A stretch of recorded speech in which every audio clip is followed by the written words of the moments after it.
दोस्तों, उनके बारे में दो शब्द बोलना चाहूंगा कि वो हमारे बीच में से है, वो हमारे बीच में से है और आदमी है वो आम। और दोस्तों, फर्श से अर्श तक पहुंचा है, नाम है परशुराम। जोरदार तालियां दोस्तों, जोरदार तालियां।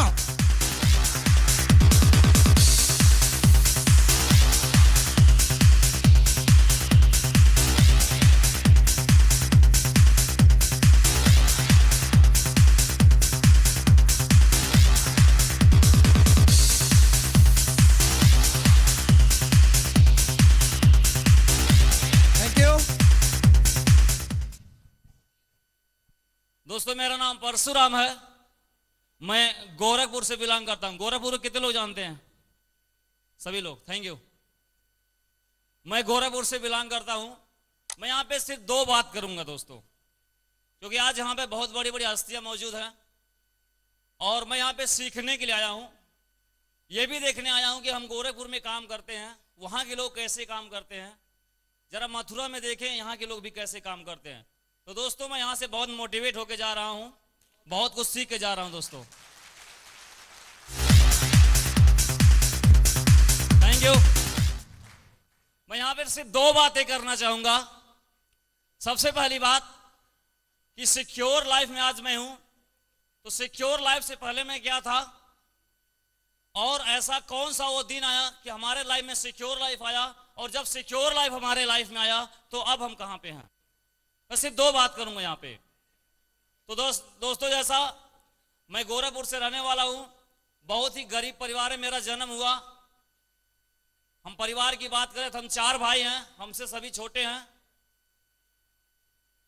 कोई 6 साल का है, कोई 10 साल का है, कोई 12 साल का है, कोई 16 साल का है।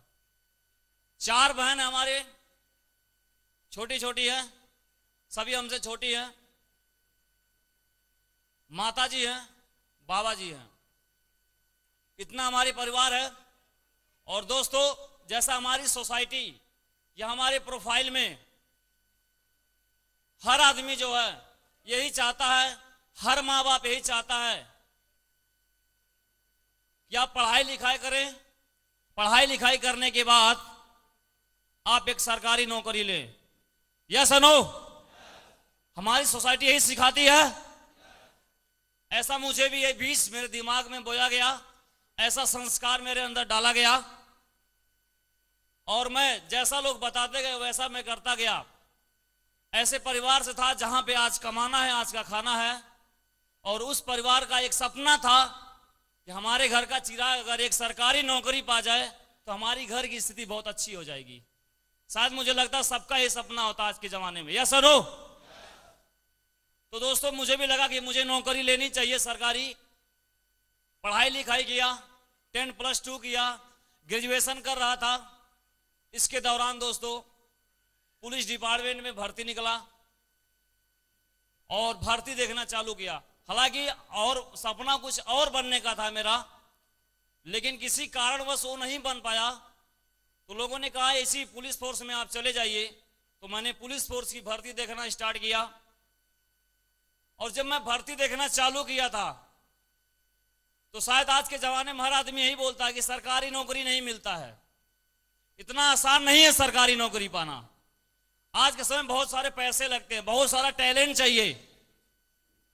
सारी सोसाइटी, हमारे परिवार को, माँ बाप को, हमको हर जगह यही बताते कि इतना आसान नहीं है जो आप सोच रहे हैं कि आप भर्ती हो जाएंगे, सरकारी नौकरी ले लेंगे। लेकिन दोस्तों, परिवार की स्थिति काफी कमजोर थी। हमारे लिए एक चैलेंज वाली बात था, हमारे लिए एक बहुत इमोशनल मोशन था। बहुत परिवार को अगर मैं नौकरी नहीं पाऊंगा तो मेरा परिवार काफी डूब जाएगा। और एक जुनून के साथ, ईश्वर को साक्षी मान के दोस्तों, मैंने सरकारी नौकरी के लिए तैयारी करना स्टार्ट किया। पहली भर्ती देखा, दूसरी देखा, तीसरी देखा, चौथी देखा, पंचवी देखा। कोई भी फार्म निकल रहा है, एसएससी का, बैंक का, रेलवे का, पुलिस का, आर्मी का, जो भी निकल रहा है सब में फार्म अप्लाई करता चला गया। 1 साल में मैंने 14 भर्ती देखा और 14वें भर्ती में मेरा नंबर आ गया। मैं बलिया से उत्तर प्रदेश पुलिस में भर्ती हो गया दोस्तों।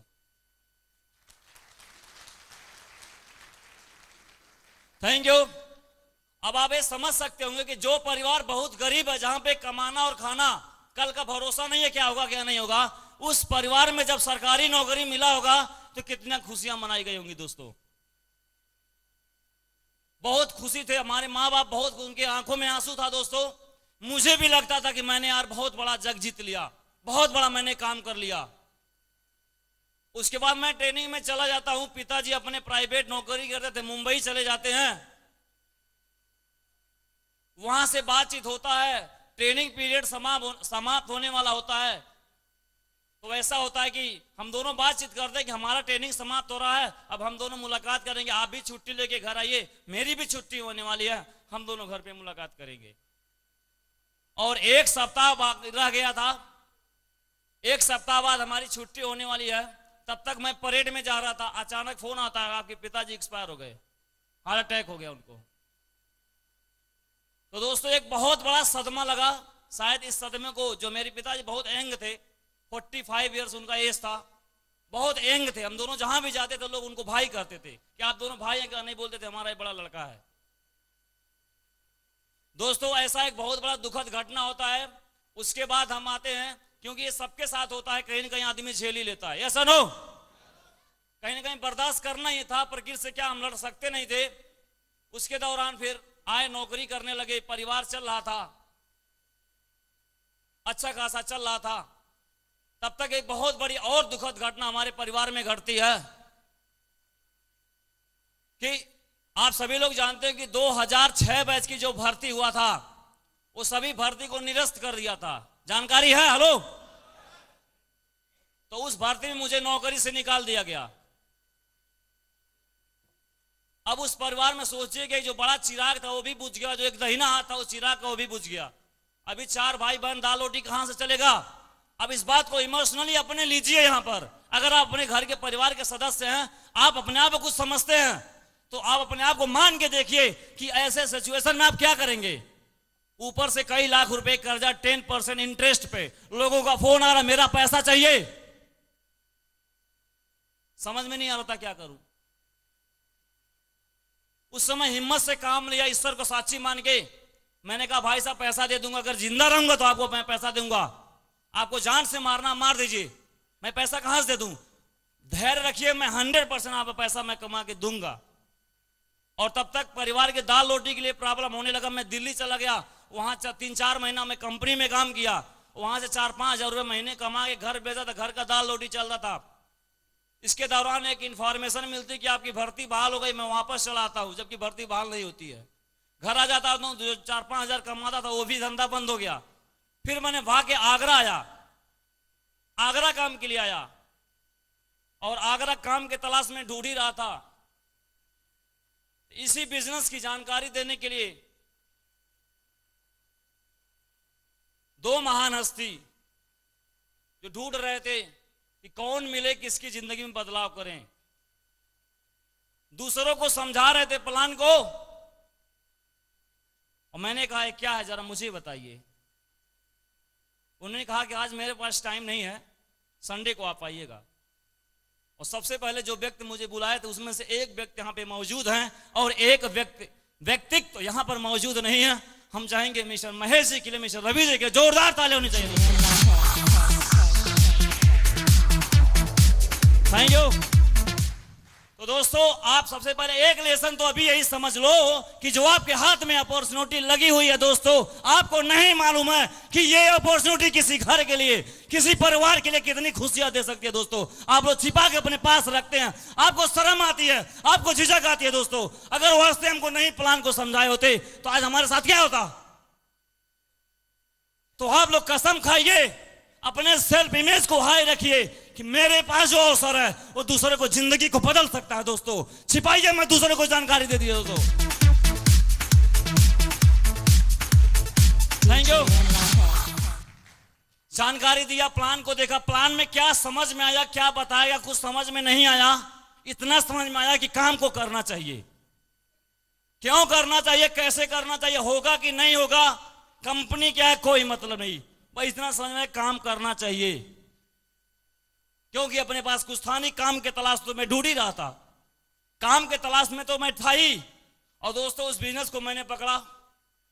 उसके बाद से मैं एक व्यक्ति के गाइडलाइन में आ गया, जो मुझे मेरा एक पिता छीन गए, लेकिन एक दूसरे पिता के रूप में मुझे मिल गए, जिनका नाम है मिस्टर माधव साहब। जबरदस्त तालियां होनी चाहिए इसके लिए।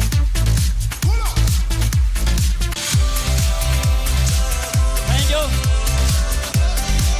Thank you. तत्काल सर मिलते इनके गाइडलाइन में आ जाता हूं, तत्काल ऊपर से फिर वर्षा होती है, आपकी भर्ती बहाल हो गई, पुलिस की नौकरी भी बहाल हो गई, कल लेटर आ गया घर पे आपको ज्वाइन करना है। मैं आगरा चला जाता हूं घर पे, उधर फिर पुलिस की नौकरी मैं ज्वाइन करता हूं। गोंडा, गोंडा का नाम सुने, लखनऊ गोंडा जी। मैं वहां पे जाके नौकरी ज्वाइन कर लेता हूं, और नौकरी ज्वाइन कर लेता हूं तो 13-14 हजार रुपये सैलरी मिलती है। परिवार की स्थिति काफी गड़बड़, 13,000-14 हजार रुपये मिलता था, कमाने खाने में खत्म हो जाया करता था। अपने पास न घर था, न मुझे लगता कि 4 बहन की मैं शादी कैसे करूंगा, मैं अपनी शादी कब करूंगा, मेरे 3 भाई हैं छोटे छोटे, इनको मैं पढ़ाऊंगा कैसे। नौकरी तो मिल गई थी, ऐसा नहीं जग जीत लिया था। मिलने के बाद जब तनख्वाह आया, कभी भी 3 महीना 4 महीना साल भर तक कुछ भी नहीं हुआ अपने साथ, और साथ में सिक्योर लाइफ था। सिक्योर लाइफ ज्वाइन तो कर लिया, लेकिन चल नहीं पाता था उतना। नौकरी के माध्यम से देख रहा है कुछ हो नहीं रहा है। तो दोस्तों सिक्योर लाइफ से पहले आप देखेंगे नौकरी मिल भी गया। नौकरी मैं कर रहा था 13,000 14,000, 24 घंटे की नौकरी थी। अधिकारियों का डांट था, छुट्टी मिलती नहीं थी, कोई सपने थे नहीं, कोई लाइफ स्टाइल था नहीं, कभी गाड़ी आ नहीं सकती थी, कभी लग्जरी मोबाइल ले नहीं सकता था, लाइफ में कुछ लाइफ स्टाइल जुड़ नहीं सकता था, कुछ भी नहीं था, एक एडजस्ट करके जीना था। और इस ऐसे ही नौकरी को समाज में शान से बोला जाता कि बहुत बढ़िया नौकरी करता है। तो ऐसा चल रहा था, अपने पास कुछ भी नहीं था, आप देख सकते हैं, कोई नहीं जानता था। अब आती है सिक्योर लाइफ की बारी। ये तो रही सिक्योर लाइफ की बात की। अब सिक्योर लाइफ साथ में मैं कर ही रहा था, तो ज्वाइन तो हर आदमी हो जाता है, हो जाता कि नहीं। तो मैं भी ज्वाइन था, लेकिन काम नहीं कर रहा था। उसके बाद मैंने ऐसे ही फंक्शन अटेंड किया कई, आगरा में फंक्शन अटेंड किया। और आपने जैसे आज ओमवीर जी को रूबी बनते हुए देखा है, हेलो, देखा है,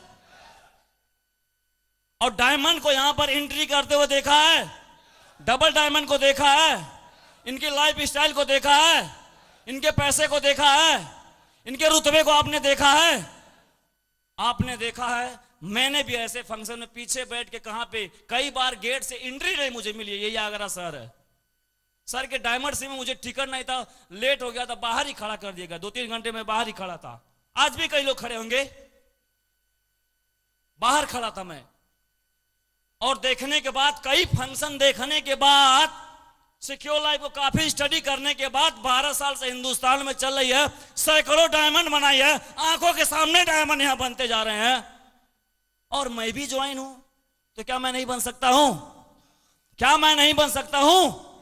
ऐसा सवाल हुआ मेरे अंदर, और मेरे अंदर से एक भावना जागी कि परशुराम तुम डायमंड बन सकते हो।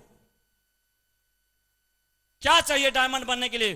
कंपनी, सभी लोग डायमंड बन रहे हैं, सभी लोग पैसे वाले बन रहे हैं, वही अवसर आपके साथ में है। तो क्या लगता है आप डायमंड नहीं बन सकते हो? ये मुझे विश्वास हो गया दोस्तों, श्रद्धा हो गया। और मैं ईश्वर को बहुत साक्षी मान के काम करता हूं कि जो भी होता है ईश्वर की मर्जी से होता है। उस दिन से मैंने ईश्वर को साक्षी माना, और इस बिलीव के अंधविश्वास के साथ मैंने काम करना चालू किया। इस काम को, सिक्योर लाइफ को जानकारी देना चालू किया कि मैं इसको अब जीत के रहूंगा।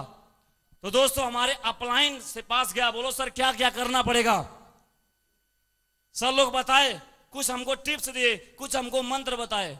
बताइए, अगर आप काम करते हैं तो आप यहां से पैसे वाले बन सकते हैं। दोस्तों मैंने सोचा कि यार इतना जबरदस्त बिजनेस मिला हुआ है, इतने बड़े बड़े मेंटर मिले जो आपको गाइडलाइन कर रहे हैं, जिंदगी में आगे बढ़ने की शिक्षा दे रहे हैं। और ऑलरेडी कई पीढ़ियों से हमारी जो परिवार की गरीबी है चली आ रही, किसी ने गरीबी को तोड़ नहीं पाया, और अपने पास एक मौका मिला हुआ है, तो इसको मैं तोड़ के रहूंगा। हो सकता है इस सिक्योर लाइफ का फायदा मेरे स्ट्रगल से, मेरे प्रयास से, मेरे काम करने से, मेरे खून पसीना बहाने से, इसका आनंद, इसका फायदा मुझे ना मिले, लेकिन अभी से जो आगे की पीढ़ी आएगी, उस पीढ़ी को मैं गरीबी से निकाल के रहूंगा। दोस्तों यही सिर्फ एक लक्ष्य के साथ इसको काम करना शुरुआत किया। Thank you. और ये बिजनेस का स्वरूप कुछ इस तरीके से है, जब आप काम करने चलेंगे, कोई भी आप काम करेंगे, आदमी हो सकता है आपको कुछ नहीं कहता है, लेकिन जहां यहां पे काम करने वाली बात है, यहां पे जिंदगी बदलती है। जैसे यहां पे आदमी काम करने को चालू करता है, मार्केट में अनेक प्रकार के लोग आपको मिल जाते हैं, आपको सलाह देते हैं। हम गरीब, हमारे घर में अच्छे अच्छे, हमारे गांव में बड़े बड़े लोग रहा करते थे, लोग हमको सलाह देते, देखो ये फंस गया कहां पर, ऐसा हो जाएगा वैसा। किसी को बुलाता तो कोई मेरी बात सुनता नहीं था, लोग चैलेंज मारते थे, तरह तरह की बातों को बोला करते। मैं सर से बोलता, यार सर कोई मानता नहीं मेरी बात को। तो सर ने कहा कि देखिए प्रसाद में, कोई भी आदमी अगर तरक्की की तरफ जाता है, हवाई जहाज अगर उड़ता है तो हवा का झोंका उसको लगता है, और शायद अगर हवा का झोंका उसको प्रतिक्रिया ना करे तो हवाई जहाज उड़ नहीं सकता। यस और नो? और अगर आपके साथ ऐसा हो रहा है तो बिल्कुल सही हो रहा है। देश की आजादी के लिए कोई भी नहीं सोचा कि देश की आजादी के लिए क्या करना पड़ेगा। एक दुनिया का सबसे महान लीडर आया और कहा हम देश को आजाद कराएंगे। वो निकला तो लोग बोलते थे कहां कुछ होने वाला, इसके साथ मत जाइए, जेल में डलवा देगा। कोई भी बात उनको नहीं माना। राइट बंधुओं ने जब हवाई जहाज का आविष्कार किया, कहा कि हम लोहे को हवा में उड़ाएंगे, तो लोगों ने कहा ऐसा कुछ नहीं होता, उनके खिलाफ मुकदमा दायर कर दिया, ये दूसरे को मूर्ख बना रहे हैं। धीरू भाई अंबानी ने अपने व्यवसाय के चालू किया, एक दूरदृष्टि रखा कि मैं बहुत बड़ा कंपायर खड़ा करूंगा, लोगों ने कहा ऐसा कुछ नहीं होगा, उनको लोगों ने डिमोटिवेट किया। हर क्षेत्र में जो आदमी बहुत ऊंचाइयों पहुंचा है, उसको इसी समाज ने डिमोटिवेट किया है। और परशुराम जी, आप भी अगर यही काम करने चले हो, आप भी अपने घर की गरीबी दूर करने के लिए चले हो, तो लोग आपको भी ऐसा बोलेंगे। अभी आपको ये सोचना कि आप इनके बातों में आते हो कि जैसे सफल लोगों के साथ भी है उनकी बात को आप मानते हो। मैंने कहा सर जो आप बताओगे वही मैं करने के लिए तैयार हूं। दोस्तों, क्या ऐसा आपके साथ होता है? होता है दोस्तों। सक्सेस का रास्ता ही यही है, यही रास्ता ही है, यही रास्ता है, और कोई रास्ता नहीं है, कोई रास्ता नहीं इसके अलावा। Thank you.